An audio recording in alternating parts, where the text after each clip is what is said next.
Fala pessoal, tudo bem com vocês? Sejam bem-vindos a mais um vídeo aqui no canal.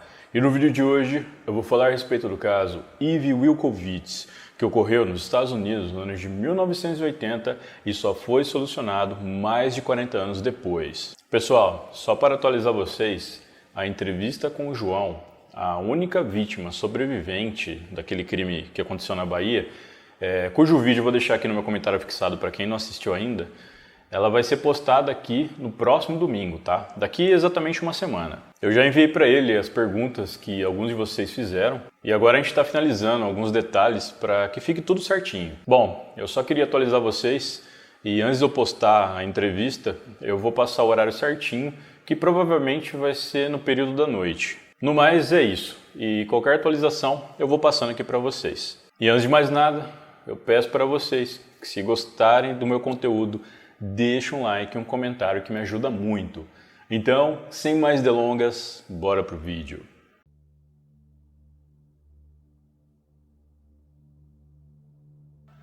Eve Helene Wilkowitz nasceu em 17 de abril de 1959, no Brooklyn, na cidade e no estado de Nova York, nos Estados Unidos.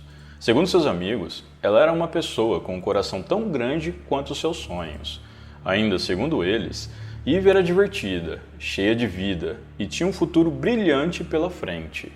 Irene Wilkowitz, a mais nova e única irmã de Eve, disse que ela era extrovertida, tinha muitos amigos, adorava cavalos, adorava música, gostava de ler, escrever e desenhar.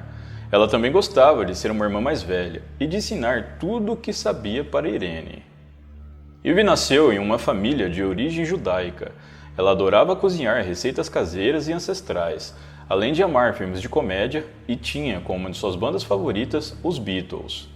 Em 1977, a mãe de Eve faleceu em decorrência de um câncer, restando apenas ela, sua irmã e seu pai. Essa perda a deixou muito abalada. Sua mãe era uma pessoa muito especial para ela e deixava a casa mais alegre. Pouco tempo depois da perda da mãe, Eve decidiu sair de casa e foi morar em Bayshore, no condado de Suffolk, também no estado de Nova York.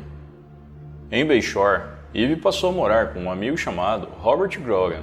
Eles dividiram uma casa por cerca de 2 anos. Durante esse tempo em que dividiram essa casa, em 1980, Eve contou a Robert que alguns homens a teriam seguido depois que ela desembarcou do trem.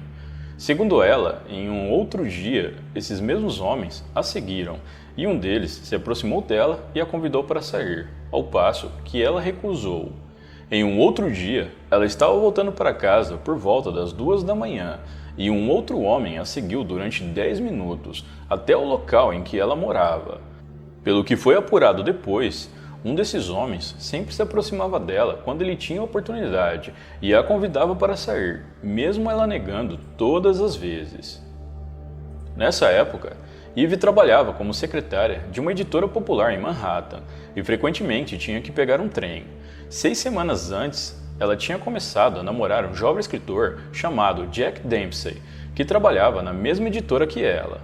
Ele era novo naquela editora e buscava por oportunidades que o ajudassem a evoluir profissionalmente. É dito que Eve e Jack eram muito apaixonados e tinham bastante coisas em comum. Apesar de ainda estar muito traumatizada com a perda da mãe, Eve decidiu se envolver com Jack, pois no fundo, ela acreditava que isso de alguma forma iria fazer bem a ela. As coisas entre o casal começaram a andar e ambos estavam extremamente felizes com a relação. Em uma declaração posterior, Jack disse que Eve ficava bastante feliz quando ele a acompanhava até a estação de trem. Ele lembra que se preocupava muito pelo fato de que ela tinha que ir embora sozinha para casa, ao passo que ela dizia que não havia nada para ele se preocupar, já que ela conhecia quase todo mundo daquela região. Jack disse ainda que adorava quando Eve aparecia no meio da semana e sem avisar no seu apartamento, sempre com o café da manhã em mãos para que os dois começassem o dia juntos. Em seu diário pessoal, que mais tarde foi encontrado pelas autoridades, Eve desabafa dizendo que estava muito confusa com as coisas que estava sentindo e fazendo ultimamente. Ela disse que achava estar amando Jack, mas que não queria se apaixonar e nem ter um compromisso sério logo de cara. Ela disse que sabia que Jack gostava dela, mas pediu para ele não a apressar. Segundo ela, ele parecia ser um cara legal, honesto e que a achava engraçada. Em 12 de março de 1980, Eve escreveu que perguntou ao Jack se ele também saía com outras garotas além dela, e ele respondeu que sim. Ela relatou que isso a incomodou, mas como eles não tinham nada sério ainda, ela não quis demonstrar, pois ela não queria que ele pensasse que ela se importava. Depois ela escreveu que ela não queria perder o Jack, que ele era muito bom para ela e a fazia se sentir bem. Ela disse estar feliz que eles estavam indo devagar na relação. Na noite do dia 21 de março de 1980, já com relacionamento mais sério, Eve foi jantar e ver um filme com Jack no centro da cidade. Após o encontro, eles voltaram para o apartamento de Jack e Eve adormeceu, mas pediu a ele para que a acordasse, pois ela tinha que pegar o trem da 00:35 de volta para Long Island. Já na madrugada de 22 de março de 1980, Jack caminhou com Eve até a estação de trem. Ele se ofereceu para pegar o trem com ela, mas Eve disse que não precisava se preocupar e que ela iria embora sozinha. Ele então a observou embarcar. O tempo do trajeto que o trem fazia até a estação próxima à casa de Eve levava cerca de 1h45. Por volta das 7 horas daquela manhã, Robert Grogan, amigo de Eve, que dividia a casa com ela, notou que ela ainda não havia voltado. Ele esperou até a noite, e então, como ela não voltou, ele relatou seu desaparecimento à polícia local.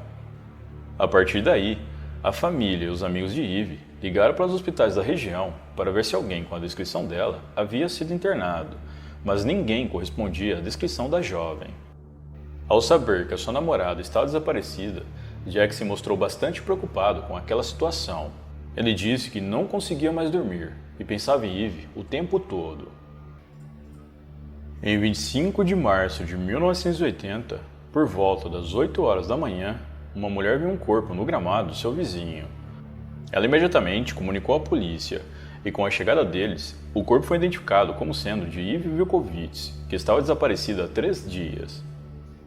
A jovem foi encontrada vestindo uma calça jeans e uma blusa, e os seus sapatos e meias nunca foram encontrados. Haviam marcas de cordas em seus pulsos, indicando que ela havia sido amarrada.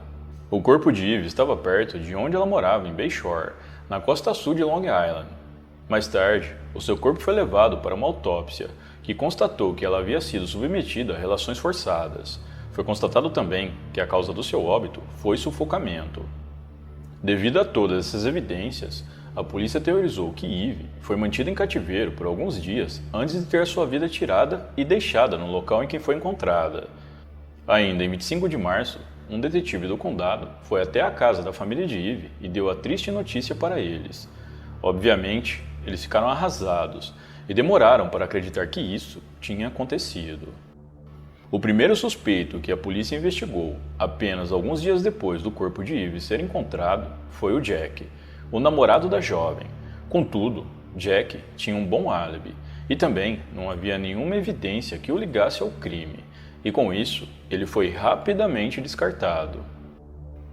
Muitas perguntas surgiram a partir do que havia acontecido com Eve. Ela conhecia ou reconheceu seu agressor? O homem que a seguiu até sua casa dias antes poderia ser o responsável pelo crime? Eve estava sendo perseguida há quanto tempo? A polícia começou a trabalhar em cima dessas perguntas, mas mesmo empenhados, eles não conseguiram a resposta para nenhuma delas.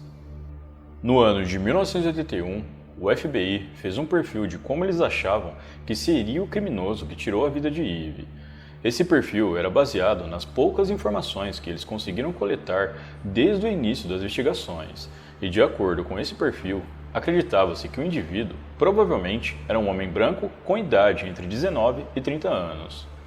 Acreditava-se também que ele dirigia um carro antigo bem conservado e morava no mesmo bairro da jovem, e se fosse realmente isso, ele poderia estar vigiando ela há um bom tempo, planejando o crime.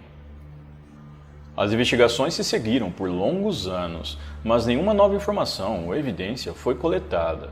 Tanto a mídia quanto a polícia começaram a considerar o caso como de difícil solução, já que na época a porcentagem de crimes era muito alta naquela região. Quando o crime ocorreu, Irene, irmã de Eve, tinha apenas 17 anos. Nos anos que se seguiram, ela fez faculdade, arrumou um emprego, se casou, teve 2 filhos, se divorciou e se mudou de Long Island. Durante todos esses anos, ela teve medo de que o criminoso que tirou a vida de sua irmã um dia pudesse ir atrás dela. Irene nunca esqueceu o caso de sua irmã.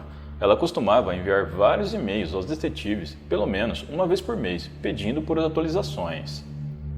Quando ela viu o quanto a técnica investigativa envolvendo DNA estava avançada, ela pediu para que os detetives a utilizassem no caso de sua irmã, para ver se eles conseguiam alguma nova evidência. Essa técnica já vinha sendo bastante usada pelas autoridades dos Estados Unidos, e graças a ela, muitos casos que estavam sem solução há anos foram solucionados. Ao receberem esse pedido de Irene, os detetives disseram para ela que estavam tentando de tudo.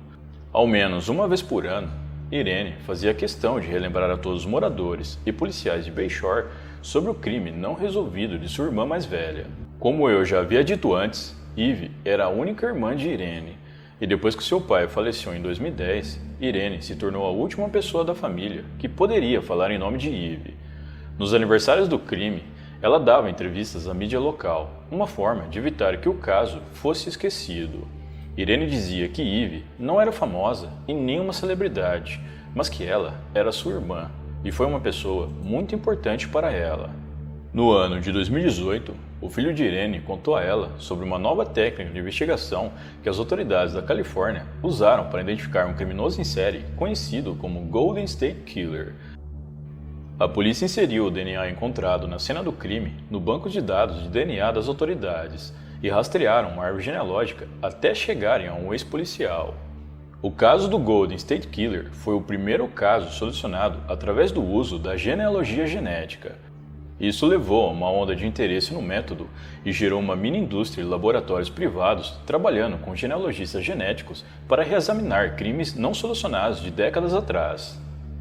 Mas a tática também levantou preocupações entre os defensores da privacidade, que temiam o uso indevido dos dados pessoais das pessoas pelo governo, e alguns estados dos Estados Unidos hesitaram em permitir o seu uso. Apesar de saber da eficácia do método da genealogia genética, Irene não alimentou muitas suas esperanças com receio de se decepcionar. Os anos seguintes após a perda de sua irmã foram muito difíceis para ela, pois além da perda, ela foi diagnosticada com a doença de Crohn, um distúrbio intestinal, e posteriormente teve que fazer uma mastectomia bilateral, já que havia sido diagnosticada com câncer de mama. Nesse meio tempo, ela decidiu se tornar uma maratonista, pois segundo ela, quando corria, sentia sua mente livre e sem preocupações. Após vários pedidos de Irene ao departamento de polícia responsável pelo caso de sua irmã, eles concordaram em usar a genealogia genética no caso. Em janeiro de 2019, Irene entrou em contato com uma famosa genealogista genética, uma mulher chamada Cissy Moore, e pediu sua ajuda. Como na época do crime as autoridades haviam encontrado o DNA do criminoso no corpo de Eve, as chances de rastreá-lo através da genealogia genética eram grandes. Contudo, Cissy disse que não poderia se envolver no caso de Eve, pois o estado de Nova York era um dos estados que não permitia o uso da técnica. O Departamento de Saúde do estado exigia que os laboratórios particulares obtivessem uma licença para fazer esse tipo de trabalho, sendo um processo rigoroso que poderia levar meses ou anos, e até aquele momento, nenhum laboratório havia conseguido essa licença. Irene ficou muito desapontada, mas não desistiu. Ela então foi até Kevin Bader, um renomado detetive que havia supervisionado o caso de Eve, e pediu a ele se era possível encontrar uma maneira de burlar essa barreira imposta pelo estado de Nova York. Kevin também estava frustrado por não poder usar a genealogia genética no caso, e começou a pensar em uma maneira de conseguir fazer isso sem infringir nenhuma lei. Foi então que, em dezembro de 2019, Kevin, juntamente com as autoridades do condado de Suffolk, encontraram uma solução. Eles pediram ao Departamento de Saúde de Nova York que os deixasse enviar o DNA do criminoso que foi encontrado no corpo de Eve para o FBI. O FBI já havia ajudado as autoridades do condado de Suffolk nas primeiras investigações em 1980, e como eles eram uma corporação federal, eles não eram restringidos pelas leis do estado de Nova York. O Departamento de Saúde de Nova York e o FBI concordaram com a ideia das autoridades do condado de Suffolk. Em julho de 2021, um agente do FBI, especializado em genealogia genética, disse aos detetives de Nova York que havia encontrado um parente distante do criminoso desconhecido, e o seu sobrenome era Rice. Trabalhando com essa informação, os detetives acabaram chegando em um homem chamado Herbert Rice. O agente do FBI explicou que pôs a amostra de DNA da cena do crime em sites de genealogia e que isso o ajudou a identificar um dos membros de uma família correspondente ao DNA do criminoso. A partir daí, o caso que antes estava arquivado foi reaberto, tendo a primeira pista concreta 40 anos após o crime. Toda a operação de descoberta foi realizada em sigilo, para que nada atrapalhasse as investigações. Os detetives não conseguiram localizar Herbert Rice, mas localizaram outro homem que seria o seu filho. Os detetives então foram até a casa desse homem e contaram a ele o motivo do porquê eles estavam lá e disseram que precisavam do DNA dele. Esse homem confirmou que era filho de Herbert, mas disse que o seu pai foi embora quando ele ainda era uma criança e que por conta disso nunca teve nenhum contato emotivo com ele. O homem concordou em ceder o seu DNA aos detetives, que o levaram para uma análise para saberem se era compatível com o DNA encontrado na cena do crime na década de 80. Alguns dias depois, saiu o resultado, e o DNA do homem era compatível com o DNA do criminoso. Sendo assim, Herbert Rice era mesmo responsável pelo crime contra Yves Wilkowitz em 1980. Os detetives continuaram investigando para ver se encontravam Herbert, e foi aí que eles descobriram que ele havia falecido em decorrência de um câncer no ano de 1991. Além do filho que os detetives conversaram e coletaram DNA, Herbert também tinha outro filho. Nas investigações iniciais da década de 80, na qual a polícia vasculhou dezenas de ruas e entrevistou centenas de pessoas, Herbert nunca atraiu suspeitas. Ele tinha um pequeno histórico de prisões, mas como esses crimes que ele cometeu foram classificados como não violentos, não foi exigido que ele fornecesse uma amostra do seu DNA, que teria sido inserida no banco de dados criminais e ajudado a solucionar o caso na época em que ele ocorreu. Após a confirmação de que Herbert Rice era realmente um homem que eles procuravam há décadas, os detetives foram até a esposa dele para coletarem mais informações. Em conversa com os detetives, a mulher disse que, na época em que ocorreu o crime, ela havia expulsado Herbert de casa. Herbert então foi morar com sua mãe, que na época morava a cerca de 4 casas do quintal onde o corpo de Yves foi encontrado. A mãe de Herbert chegou a ser interrogada pela polícia e ela disse aos policiais que não havia notado nada de estranho naqueles dias. O filho de Herbert disse que estava envergonhado pelos atos do pai e se desculpou com a família Wilkowitz. Mais tarde, os detetives conseguiram uma ordem judicial para exumarem o corpo de Herbert e realizarem um novo teste de DNA com seus restos. Eles queriam ter certeza de que o homem era realmente o responsável pelo crime e dar o caso por encerrado de uma vez por todas. O resultado foi positivo, confirmando mais uma vez que Herbert Rice era mesmo o responsável pelo crime. Para os detetives, o motivo que levou Herbert a cometer o crime certamente foi a oportunidade. Não há nenhum indício de que ele já conhecesse Yves, mas como ele havia ido morar na casa de sua mãe, que era relativamente próximo da onde a jovem morava, ele provavelmente deve tê-la visto em alguma ocasião. Pode ser que ele fosse um dos homens que a seguiu em uma das noites em que Yves voltava sozinha do seu trabalho, e a partir daí ele tenha começado a planejar o crime, vigiando ela para saber um pouco mais de sua rotina. No dia do crime, Yves voltou para casa mais tarde do que o habitual, devido ao seu passeio com Jack. De alguma forma, Herbert sabia que a jovem ainda não tinha voltado para casa e deve ter ficado esperando próximo da onde ela desembarcava para abordá-la. Não se sabe para onde Herbert levou e manteve Yves em cativeiro nos dias em que ela esteve desaparecida, mas suponha-se que tenha sido para a casa de sua mãe, já que, posteriormente, ele desovou o corpo de Yves no quintal de uma casa a poucos metros da casa da mãe dele. Não faria sentido ele ter levado Yves para um cativeiro mais distante e depois ter voltado e deixado o corpo dela a poucos metros da casa onde estava morando com a mãe. Se de fato foi isso o que aconteceu, Se Herbert levou mesmo Eve para a casa de sua mãe e a manteve lá, fica o questionamento de como a mãe dele não percebeu nada de estranho, pois foi isso que ela disse aos detetives na época. Na época do crime, Herbert tinha 29 anos e havia sido expulso de casa por sua esposa. A polícia acredita que ele devia estar com muita raiva e frustrado na época e viu em Eve uma maneira de descarregar tudo isso. Assim que houve a confirmação de que Herbert Rice era o responsável pelo crime, os detetives foram rapidamente até a casa de Irene Vilkovits. Lá, eles deram a notícia que ela tanto quis ouvir nos últimos 42 anos.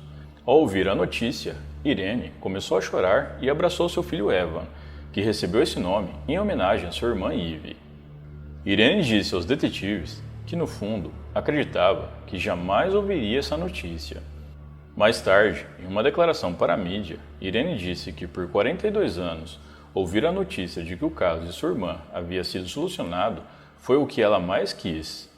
Ela disse que o seu objetivo de vida era ser mãe e que, além disso, não se permitia sonhar nenhum outro sonho porque tinha medo de que alguém aparecesse e tirasse a sua vida também. O detetive responsável pelas investigações elogiou Irene por se manter ativa no caso durante todo esse tempo. Ele disse que ela merecia o crédito e que, graças a ela, o caso nunca foi esquecido. Apesar de finalmente o caso ter sido solucionado, Irene disse sofrer por algumas perguntas que nunca serão respondidas, como o porquê de Herbert ter feito aquilo com a irmã dela. Irene disse querer continuar sendo uma voz para sua irmã e também para as famílias de outras vítimas cujos casos permanecem arquivados, dizendo que sempre há esperança.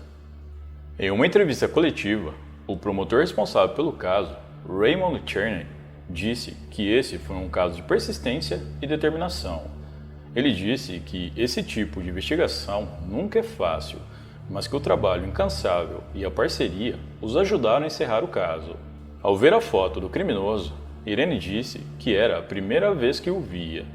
Ela disse que não o pesquisou no Google, embora já soubesse o nome dele há alguns meses, e disse que não queria ver o último rosto que Eve viu enquanto ela ainda estava viva. O caso de Eve foi o primeiro caso solucionado no condado de Suffolk através de DNA de um banco de dados público.